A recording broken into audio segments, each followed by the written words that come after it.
it's meant to be, then that's alright. It's the little things that get me high. Won't you come with me and spend the night? Just a little thing for you and I. And if it's meant to be, then that's alright. With you, it's such a sweet escape. So if we leave, will anybody notice? If you don't wanna play these games, just tell me what you need and we can go there. Only if for the weekend, I'll just step out with my friends. Don't tell me that you're leaving. Think I came at the right time. Do you know what's on my mind? Can you stay for the evening? It's the little things that get me high. Won't you come with me and spend the night? Just a little thing for you and I. And if it's meant to be, then that's alright. It's the little things that get me high. Won't you come with me and spend the night? Just a little thing for you and I. And if it's meant to be, then that's alright. Just the little things that get me high and keep me going. Just a little bit of you and I, nobody knows it. Just a little thing for you and I. Just a little bit of you and I,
that's alright.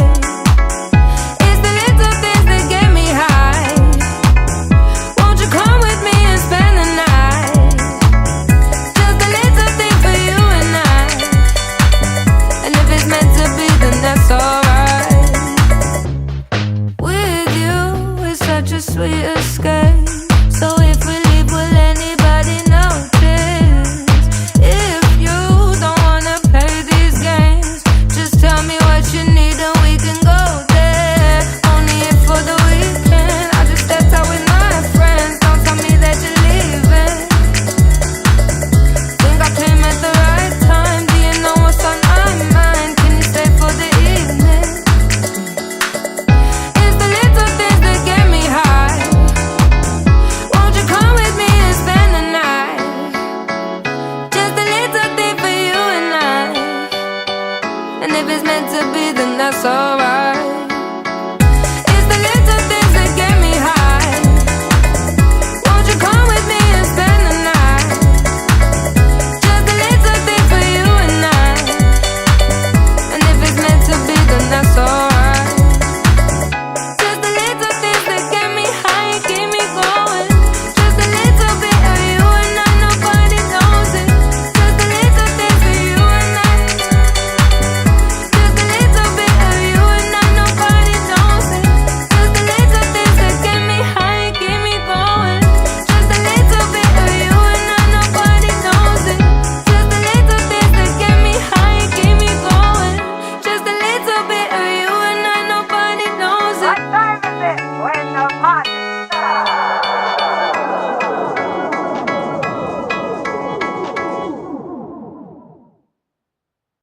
It's the little things that get me high. Won't you come with me and spend the night? Just a little thing for you and I. And if it's meant to be, then that's alright. It's the little things that get me high. Won't you come with me and spend the night? Just a little thing for you and I. And if it's meant to be, then that's alright. With you, it's such a sweet escape. So if we leave, will anybody notice? If you don't wanna play these games, just tell me what you need and we can go there. Only if for the weekend, I just stepped out with my friends. Don't tell me that you're leaving. Think I came at the right time. Do you know what's on my mind? Can you stay for the evening? It's the little things that get me high. Won't you come with me and spend the night? Just a little thing for you and I. Chaos. Glory.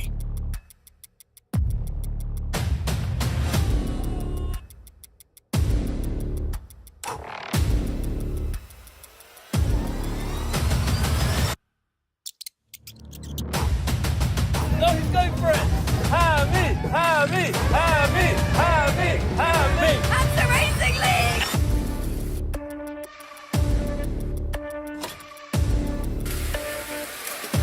Oh, man!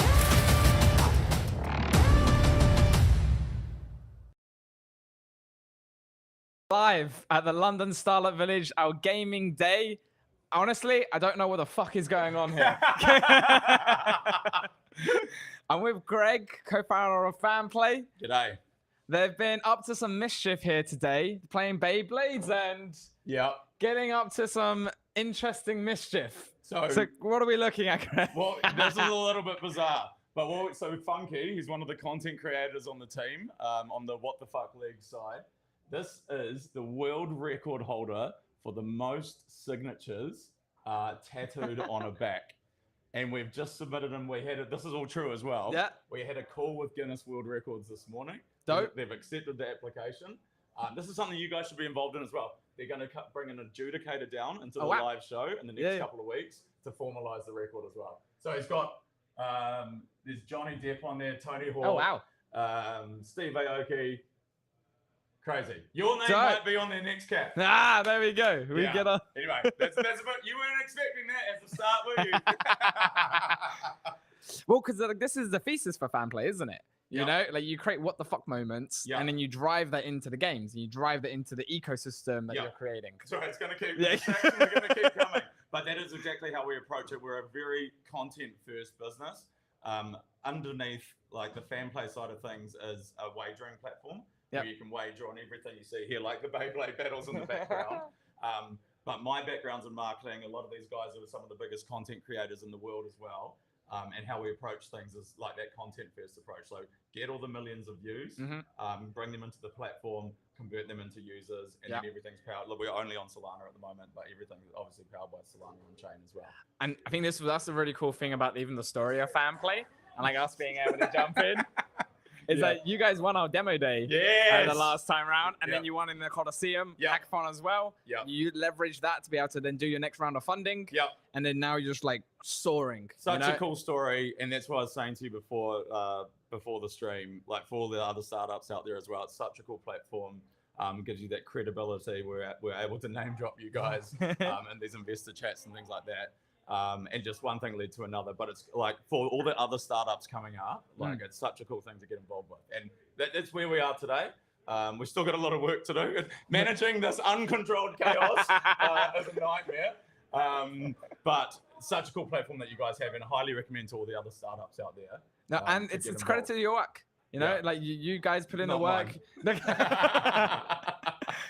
it's very cool though. But you've been able to take your unique angle towards it. You know, like in an economy where attention is like the lifeblood, and projects, especially for games, they need that attention to live. Yeah. You guys are finding your unique angle in order to be able to grab that. 100%. And to be able to allow you to be able to like really kick on and grow. Yeah, 100%. And in the industry that in the industry, come on in guys, come on in. This is Smirk as well. Smirk, Dino, Funky. Hello. Are we good here? Camera Hey, crew? Dino. All right, Cap, we're gonna have a battle. Now let Cap have a go. This is Cap's gonna give. If Cap loses, he owes us 500 Solana. All right, Cap. Oh my god! Wait, how do I even? The other way. Oh, we're not gonna get you on stream if this is gonna happen. Where are we going with this Solana after this, dude? All right, ready? Okay, 3, 2, 1, let it rip! Yes! Wow. Who's this I think I did my own game. Okay, so that was me for sure. Cap now owes 500 Solana. This was never from agreed. This isn't in writing. There's no signature. There's no signature. It's crypto, man. It's crypto. So these guys, can we keep talking about these guys? So this is Funky, world record holder, most signatures on the back. There we go. Signatures tattooed on his back. You guys saw that before. Smirk TV, jump in there. Producer, editor for us here. How many you got? 300, 400,000 followers on TikTok. He's got a few accounts, which we're trying to negotiate to take one of those accounts over at the moment as well.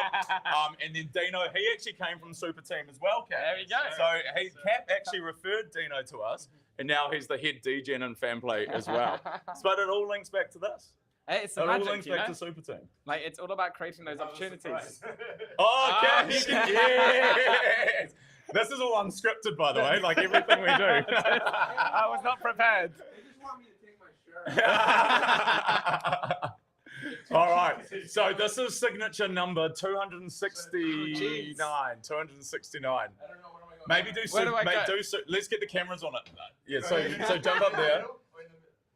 Wait, so where do I sign then? All over the top goes Super Team. He doesn't care. He's used to this. Face the camera.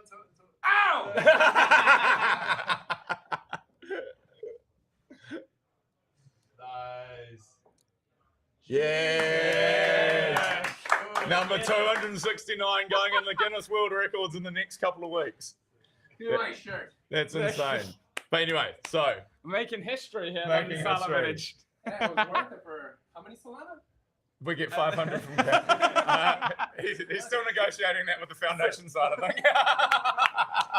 According on Phil. All right. No. Sorry, we interrupted you guys. Carry on. Yeah, no pressure. Hey, but this is what it's all about. But where you left off before, and it is relevant to these guys, because particularly the space that we're playing in, which part of it is iGaming. Yeah. And like we were saying before, a lot of the iGaming legacy media and stuff is like, what would you think if you saw an iGaming casino ad? Click here for 100 free spins or whatever, things like that.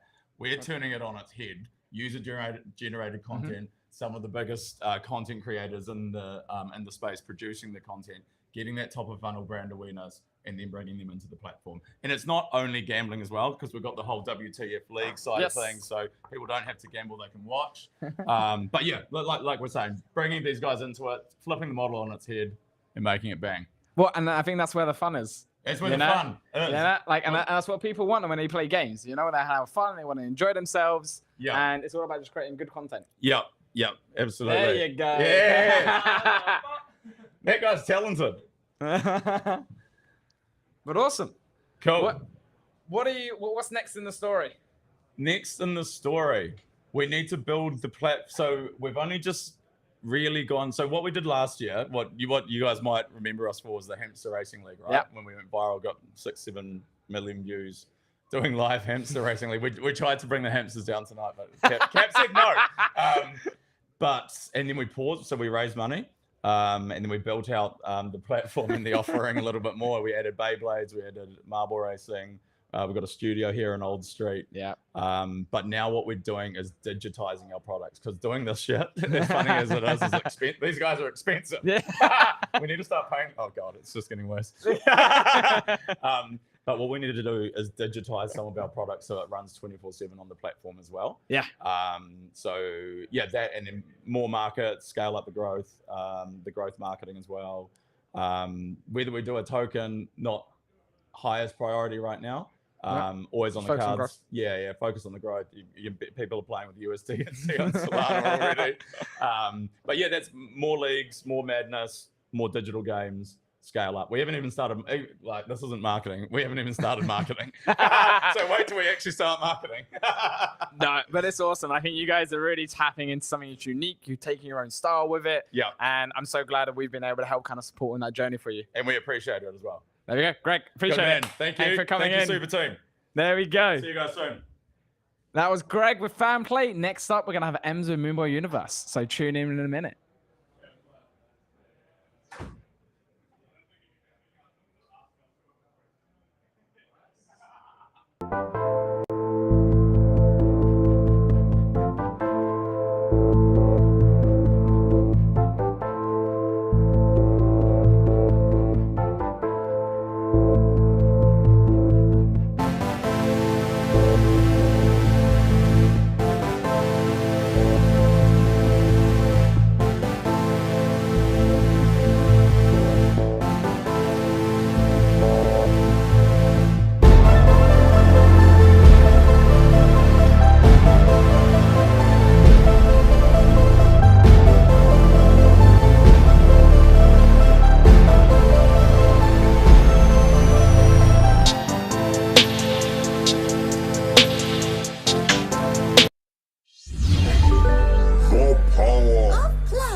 Always ready.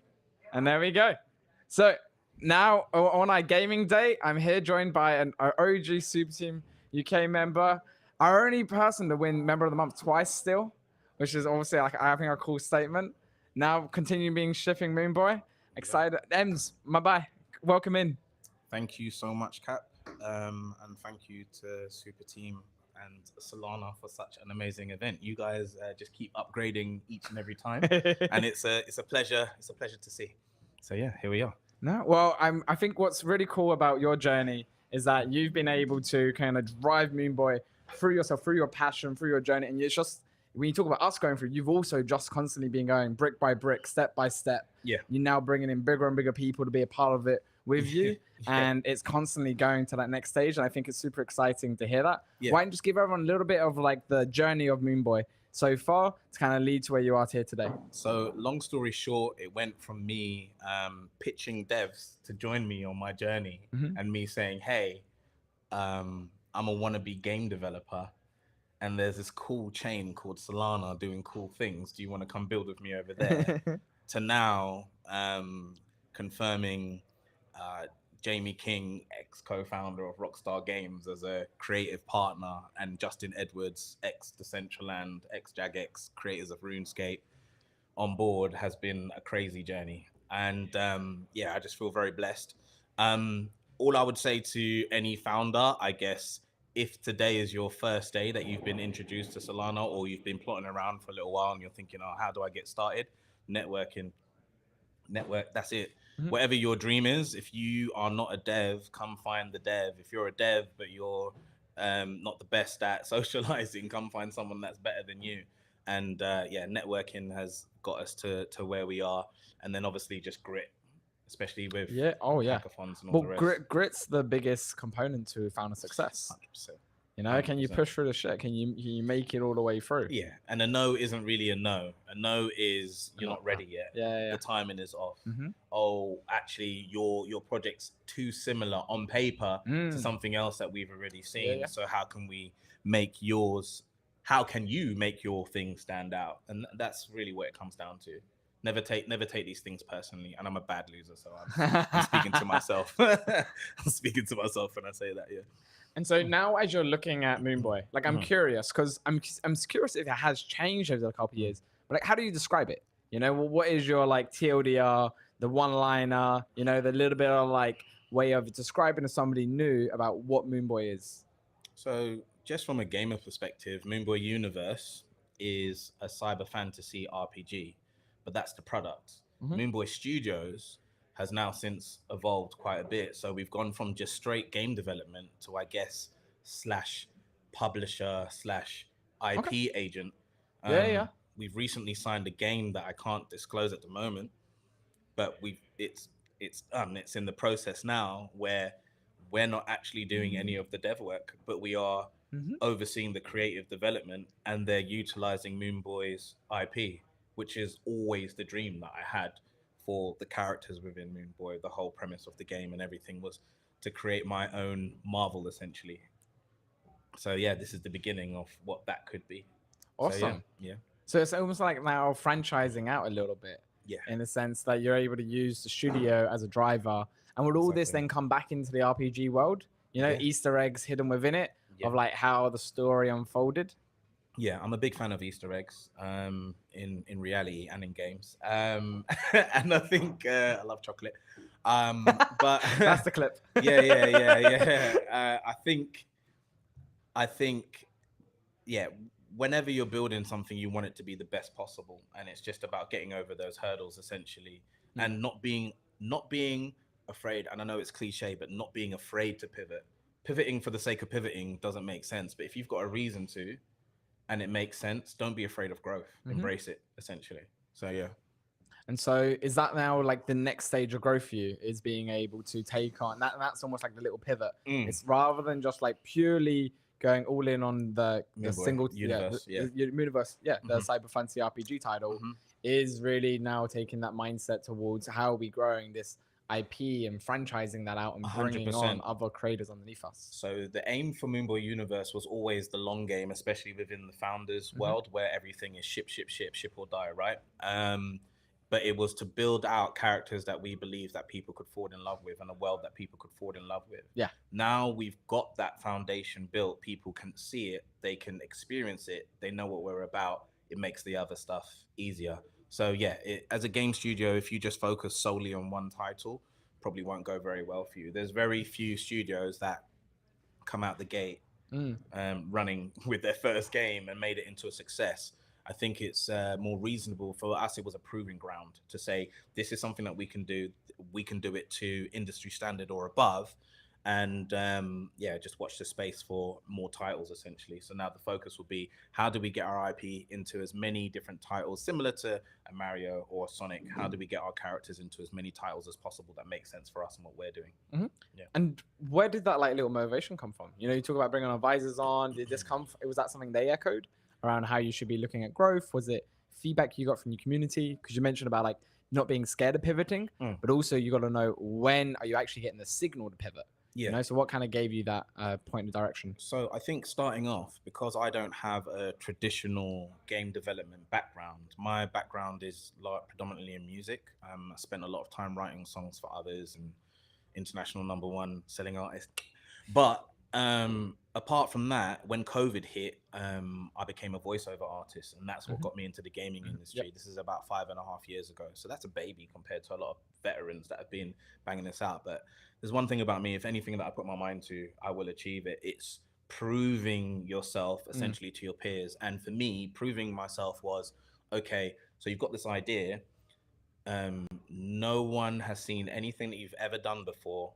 You need to put your money where your mouth is. So shout out to the wife. But yeah, I said, babe, I'm going to be investing in this. And yeah, I'm happy that I did. Yeah, I'm so happy that I did. So yeah, here we are. No. And for you, as you like continue to look at what some of the new kind of titles you want to bring on board and places that you want your IP to be, you know, is that like a vision or like where you can kind of see that starting to look? 100%. So when I first was doing a brainstorm on where I want to see the Moon Boy IP, our original IP, games was one of them. Another one was anime. I want to do a feature-length anime. I've already contacted the studios, so I've got 3 lined up that I want to utilize. As far as like Dream Studios, they are all Japanese-based studios as well. Big fan of anime. And beyond that, I think it's finding cool. There's always new and interesting ways to integrate IP. So it's what's the new wave for now, beyond just simply social media and lunchboxes. You know, what's the new experience that people can jump into and experience Moon Boy and say, oh, I recognize that character, or I've experienced that, but it wasn't in this medium. Now I get to do it in this medium over here. Whether that be, I don't know, a 4D theme park attraction or another game which instead of like pixel art like the original Moon Boy is, it's a hyper stylized, super realistic looking, you know, action adventure that we've created. So same IP, completely different feel, but the same core foundation. So yeah, we'll see what. And where's it gonna start? You know, like what are these next like 6 to 12 months start to look like?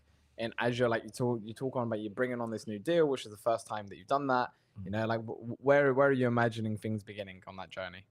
I think it's just ensuring that whether we're approached or whether we're approaching someone to bring Moon Boy to them, it's ensuring that we don't lose that creative flair. I think it's very easy to get lost when you're trying to spam the world with your IP, and it's just ensuring that if I have my fingers in many pies, so to speak, then I've still got feeling in each one of them. I don't ever lose track of the plates that I'm spinning. And I think that's going to be pivotal to us being successful. So more titles, Moon Boy IP and otherwise, or even more original IP. I want to do some, like I might take Marvel and want to do a game where we integrate Marvel IP. Why not? Like loads of studios do it. I'm not against it. I just had an idea for something that we wanted to bring to the world as well. That was it.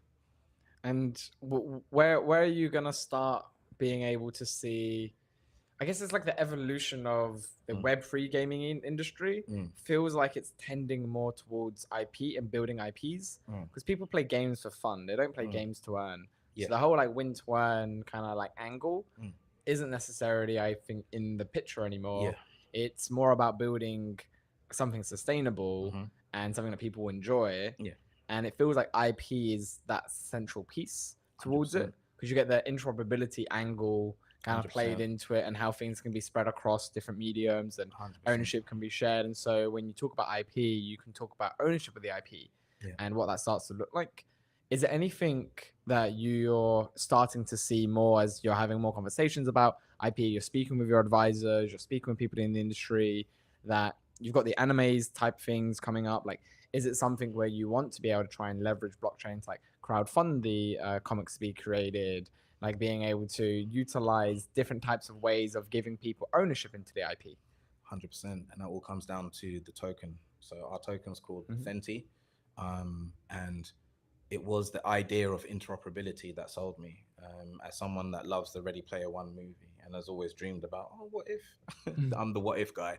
That's why my team hates me when I come up with my what if ideas, because I'm not the one that's coding it. But what if you could put all of these pieces together? And I think that's the right approach. Build your IP, as you mentioned, the play to earn thing, or it's like a niche of a niche, because even in Web 2, playing competitively is still very much a niche. It's usually reserved for those that are at the height, the best top 1% in any game, and then even then, comparatively, it's minimal compared to what gaming as a whole generates as far as revenue. There's a lot of it's mobile games as well.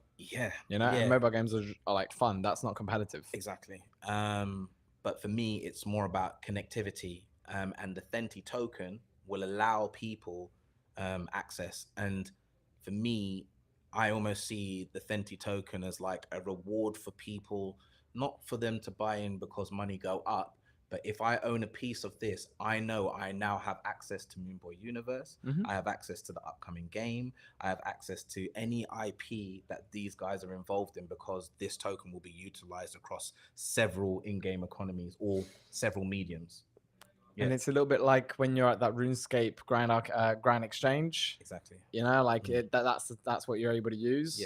It's a little bit like when you have like FIFA points, and like you got those kind of like mixture. You can have different types of economies, so you can get like free tokens that you can earn within the game, and you've got the paid version that you could get. And rather it be like I'm gonna top up like in the game itself, I can just ever presence buy some and be able to then have that exposure towards it. It's like a one fits all, like one token fits all type thing. And I mean, we're still trialing stuff, right? We're trying stuff out, but so far so good. I think it works really well. For us, we've been able to essentially appoint Fenty as a reward system for our test players. We've brought in players from the community and said, yeah, do you want to test with us? You're helping us, so let's reward you with tokens. Those tokens are going to be utilized for different things within the game, and as I said, be linked to future IP development. So it's beautiful. And I think that will be the future. I think everyone will try to do this. I know Sony's been working on a few things, but yeah, you know, rather than having your rewards card or your rewards point, you hold this token, and that gives you access to that whole world and anything that world's connected to. So yeah, I think it'd be pretty cool. What do you think is going to be the first kind of like initial cases of where I can use Fenty? And like, what's going to be some of the first points? I think the lowest bar is in-app transactions, which we've already got. Second lowest bar, in-app rewards, which we've just implemented for the hackathon. Shout out to Breakout. And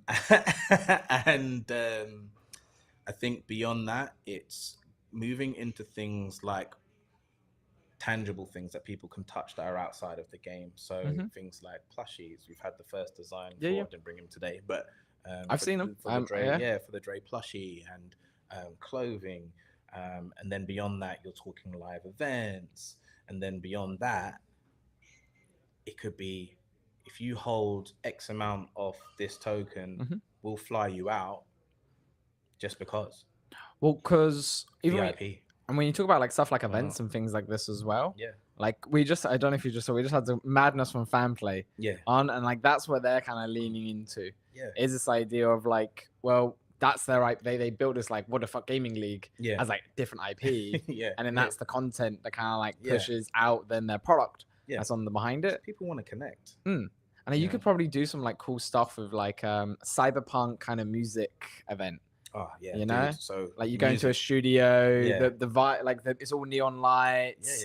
You know, you have like a little couple robots walking around delivering you your food. Put it this way: before once again, going back to the brainstorm, I actually reached out to a hologram designer, ex Disney, to design some stuff for us. So just putting that out there. Like there's things which have been put in place, which it's just milestones for us to get to these points, and to create these experiences that you're speaking of. And it's the things, and it's I guess it's calling to the kid within me. You know, well, I remember going to Disney. I remember how it felt, and I still love the cinema. But when you're a kid, it's just even more fantastical. So imagine still having those experiences now as a grown boy, and just being able to share that with people. That's what it's about. I think that's when you've made it as a game designer. It's not necessarily how much your game has sold. How have you impacted the lives of the people that have joined into that game? Because there's games that aren't the best sellers, but they've impacted people for generations. You know. And for me, having one of the core founders from GTA and one of the core people involved in RuneScape, which are two big games from my childhood, is just amazing, you know? It gives you the opportunity to create something that is meaningful in people's lives. 100%. And games are an interesting way to, like, our aspect to do that. You know, 100%. like it's a medium that I think in the arts and cultures isn't necessarily got, like, it doesn't, like, you don't think about it in that sense yet.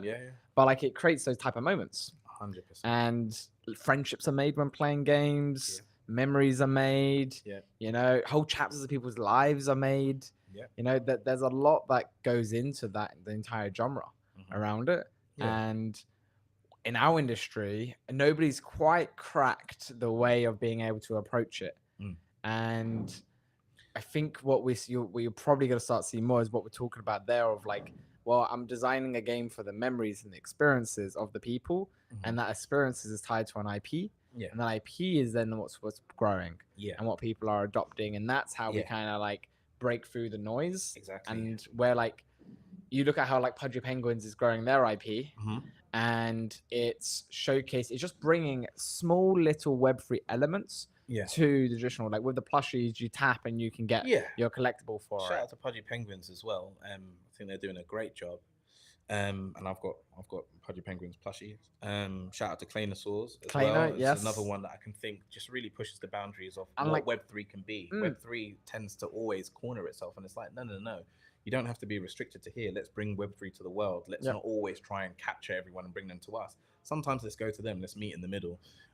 So yeah, the possibilities are endless. I'm all about experiences. What some of the best onboarding events that we've had is when I was able to go around early days and literally take my Solana mobile and put it in people's hands and say, play it. I remember this. You build a game? Oh yeah. Here it is. Play it. Yeah. That was my pitch. And I remember on the first one of the first Solana mixes that we had in London, that's when we first met. And then that's what you did. I was like, you were like, I built a game. And then you were like, show me. And I was like, bang, there we go. Yeah, exactly. Because seeing is believing. So there we go. Yeah. Is there anything that you are most looking forward for? Because like one thing that, like, the whole Web3 and the gaming side, there's so much happening in the Web2 gaming sphere, like Gamescom, and even when you talk about anime, you got Comic-Con, and like you've got all of them, these spaces to be able to break into. Is there a particular like conference, like a particular type of, because you even got like trading card conferences and like things like this, are there any of those that you see, okay, actually, like, let's break into here, and ways of being able to spread the whispers around those areas about games in our industry that are really like requirement to get involved? I've dreamt about this, and I'm a firm believer in you bring that, you live your dreams, right? And I think it would be a talk maybe on the subject of why Web3 at GDC. Yes. So for me, GDC is the epitome of, you know, what we're trying to get to. And even though we have speakers that are talking on Web3, even professional cohorts that I'm a part of, Web3 is now being spoken about. It's accepted, which is that's a long way. Which is beautiful. It's accepted to be spoken about, but still not accepted by the wider masses.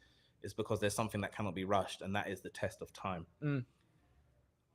There's the bad stigma, which I think Moonboy completely represents the opposite of Web3 games harm players, and even demonize more than gambling, which is weird to me, but it harms players.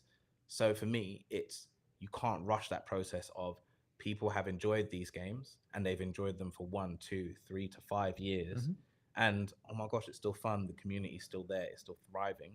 And this is something that we're building towards. And then you're shoulder to shoulder with some of potentially the other studios that have made their name in Web 2. Mm-hmm. And then the true connection comes when they say, oh, can we incorporate some Web3 elements into our game, but into our main games, not a side project? Oh, Do you know what I mean? Yes. Into the mainstream. And then now we're on a different level because you've already got the fan base. Do you, Sorry. like, is there like a particular genre you see biggest opportunity there? Like my brain goes to MMOs. I think if an MMO adopted using the shared database and based on blockchain in order to be able to hold all the assets, all of that, like everyone, when you open a game, you own 100% of what's in your inventory. Everything you collect goes 100% into your inventory. When you trade it with one another, there's an actual tradable market. Yeah. That's like peer to peer Yeah. to go across. For me, that feels like one of like the key genres 100%. where it's a whole back end lift. Yeah. You know, you don't change anything to the front end. Yeah, the back end It's all is back end. blockchain and transparent. Yeah, so for me, that was the biggest draw, and that's the reason why we developed an RPG. Mhm. Whether that becomes an MMO RPG is neither here nor there, but I think the RPG and the type of games that fall into that category are perfect layover for Web3 blockchain technology, perfect for Solana. Yeah, 100% RPGs. Well, where do you see then stuff like comic books and like multimedia strategies coming involved when you want to be able to welcome people into that entire world? Do you imagine that they'll read the comic book first and then go into the game, or do you imagine they'll play the game and then read the comic book? I think trying to control that is not the main thing. I think the main thing is giving people the option as to which medium works best for them. Yeah. So as a company, I think if you're developing IP, you should try to be on as many different mediums as possible, but ensuring that quality stays high. Yes, always. Because a bad experience means that someone isn't going to check out the Mhm. game. So if they have a bad experience with a magazine, a comic, and they go, I don't like that, they're not going to want to play the game. And they won't come back. Exactly. So it's ensuring that it's all still high quality, but I think that's what it's about. And then you're appealing to different people and what feels comfortable to them. Yeah. That's it. So whether it be the music, cool. Music, I got down pat. Good producer. Comics, yeah. Shout out to Beast, 2 times Grammy nominated.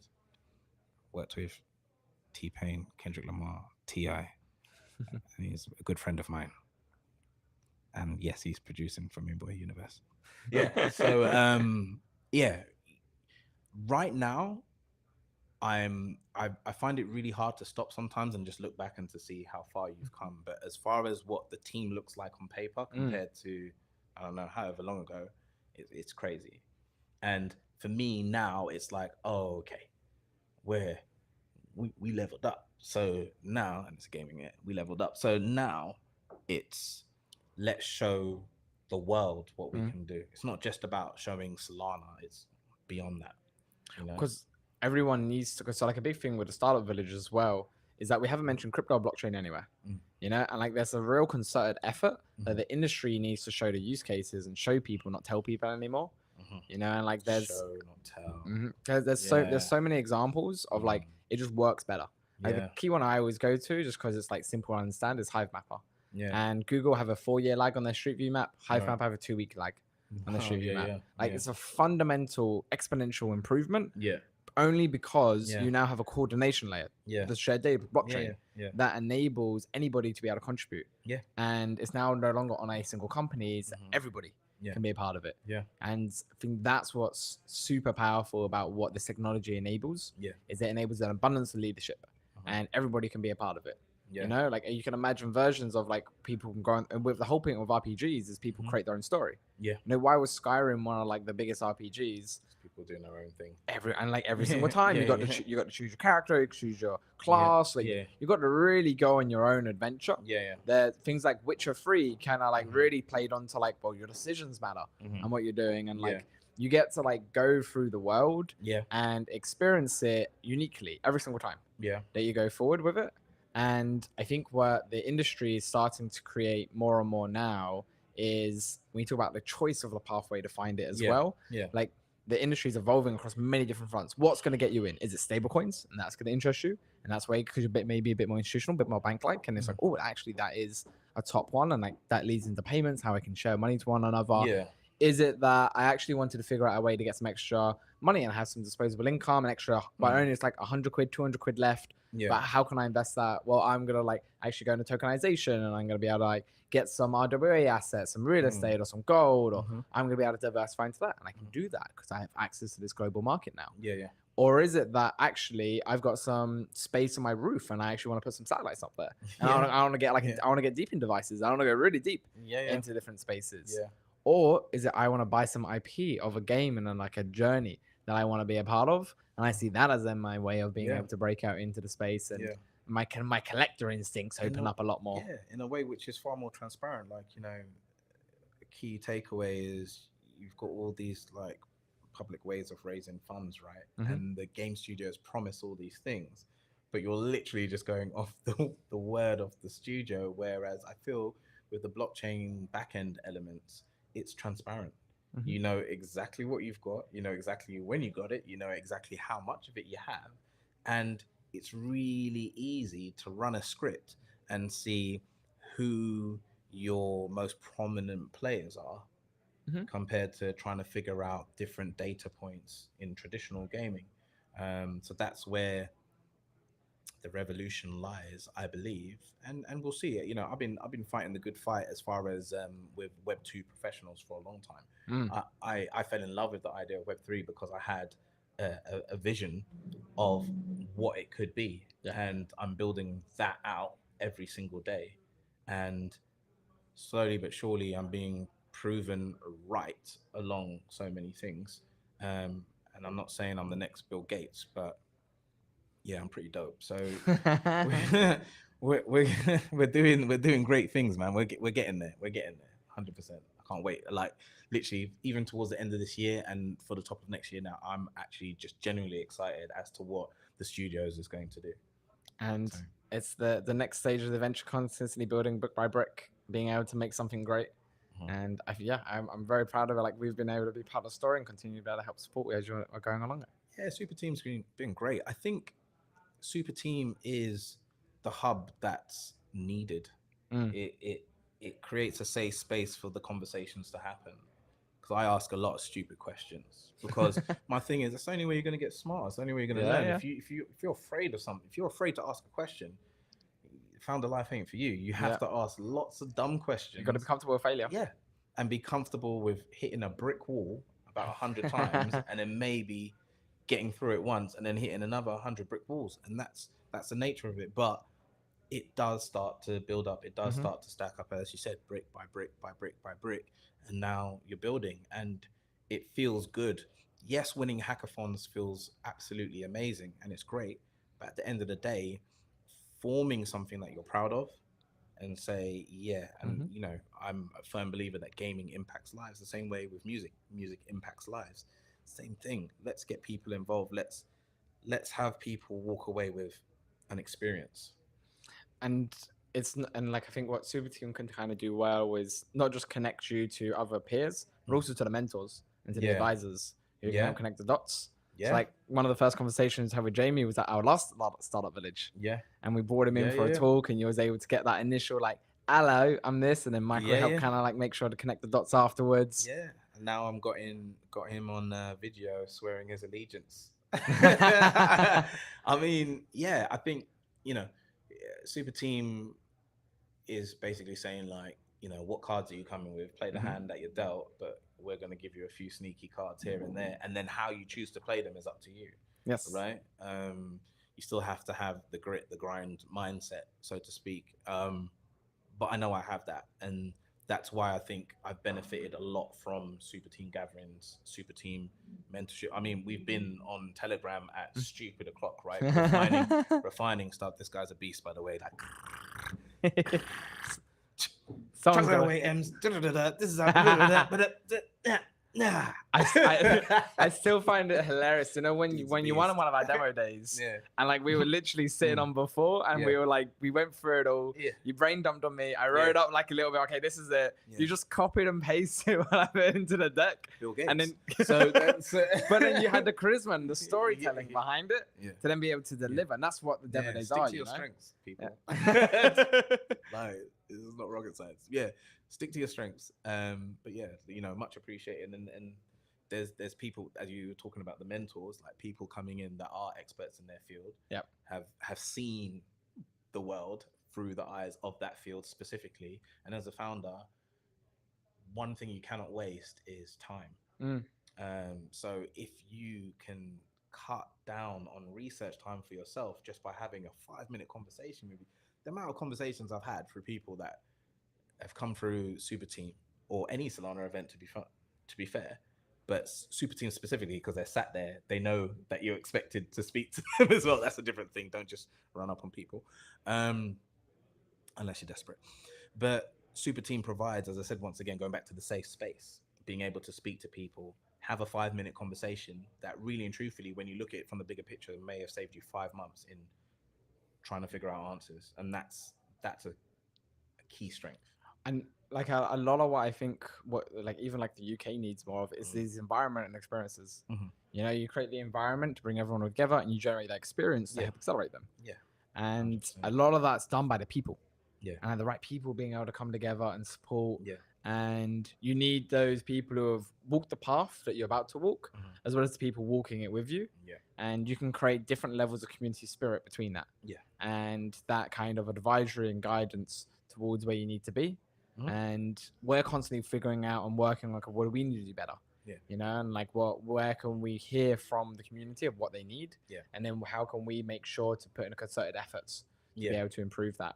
Yeah.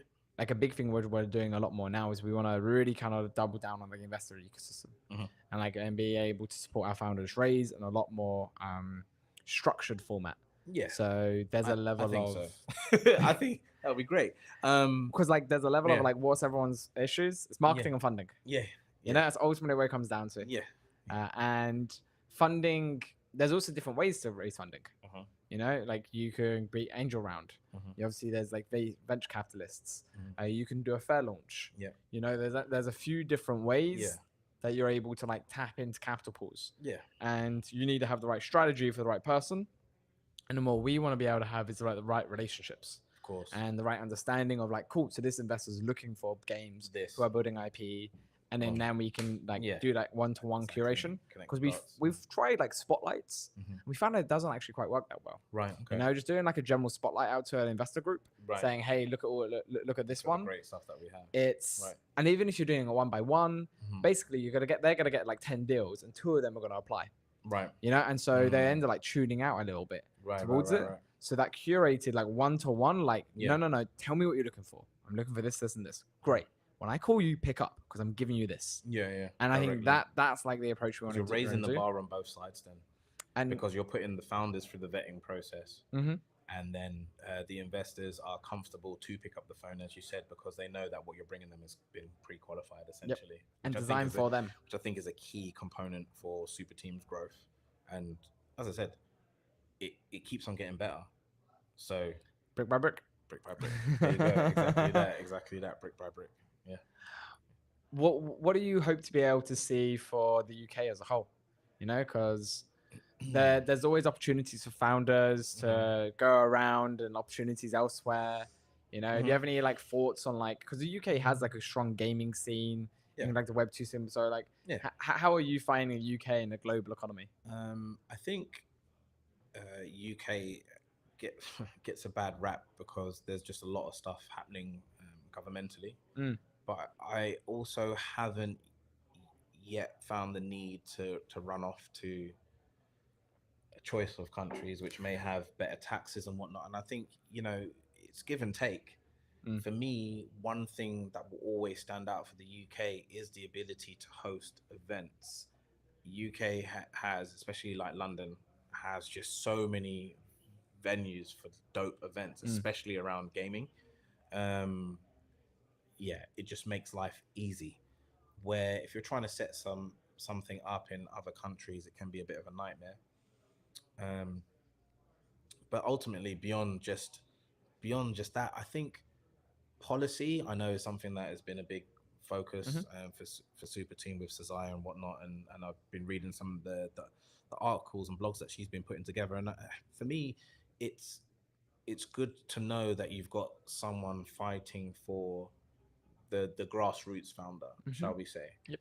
Because the guys that come out of Oxford or the American equivalent, MIT or whatever, it's almost like they're riding this path that they never have to touch this ground here. It's like they've got such a high expectation and a trust, because these are brands that have been built over decades, hundreds of years, right? Where because this whole ecosystem is new, it's harder to make that name for yourself. But then that's why I think it's risk versus reward. Yes, it's harder, but the rewards are so much greater. If you crack it in this industry, you're laughing. Life changing. Yeah, you're laughing. And it's not just from a money perspective, the amount of information that you could impart onto others. This is the same excitement, I guess, from a Silicon Valley perspective, when they were, that same buzz is, I feel like I'm a part of that. And I always make the joke of, and I've been making it since day one, but one day there'll be the Netflix special, and I'll be one of the speakers saying, yeah, I was there. And this is what happened, and this is what I did, and this is how I made my billions. But yeah, I think if we keep doing community focused things and connecting dots and refining that and ensuring that filter process is high quality, brilliant. And I think there's a heavy, what I'm trying to do is experiment. Like tinkering, figuring out, okay, what is the right format, what is the right medium, what is the best way to be able to execute on that. And so even here today with London Startup Village, there's no live talks. I'm really experimenting. So one of the first events, there's actually no speakers on stage and hello. It's all experiences. It's all learn at your own People pace. You can can tap read on the gallery. You can watch the show. This is a bit of a live show. But then we've got programming throughout the day. You can network, speak to the people. We have pop-ups. You saw Fan Play did a little pop-up. And these are from them ways to be a part of it, experience it. And then you can go upstairs and you can work. And you can get down to the hustle. And then you got here just to be able to explore that time. Exactly. I'm no stranger to live talks and whatnot. And I like, the environment of a live talk, but I feel like this has a very relaxed feel. You're in control of the destiny for the day. And once again, that is testament to the type of person that's coming here. You can come here and make the most out of it, or you could use it as just a shared working space and have the noise around you, but but you still feel a part of it. It's a mindset. You're still a part of it, and that's appealing to so many different natures of people that exist within this space. Not everyone's socially active like that. So I think this is a beautiful opportunity. And there's also a interesting one, because we're doing this with Help Bank and Simon Squibb's project. And so I think what's quite cool there, we have the doorbell for people to pitch their dreams. And so even when you come down here, there's access to high level influencer reactions. So Simon's gonna react to some. We got Yap from Animoko's gonna react to some. We got Cash from Jupiter's gonna react to some. So what's quite cool about it as well is that yes, you get that relaxed environment to network, learn, but you can also be one of the lucky few to actually get a real distribution advantage. No, 100% back of this as well. Shameless plug. We're working on Guild Link, or Glink for short. Combining Discord, X, and your in-game wallet all in one. No more all of this. Put it all in one place so you can chat, you can trade, and you can strategize all within the app. Anyway, but there we go. I think Help Bank being involved. Here's the thing with numbers, right? People always say, oh, well, we need money in marketing. It's not just exposure, but exposure is part of it. Here's part of it. If people can't see what you're doing, then what are you doing? You are, in the music game, you would call them a bedroom artist. You could be the greatest artist in the world, But if you never put stuff out, you are a bedroom artist because no one beyond your room knows that you're this great artist. There has to be a point where you cross over and you say, look, I'm going to be out there. Now, if you've got someone that's already, once again, it's capital, right? They've built this capital, this social capital. Yep.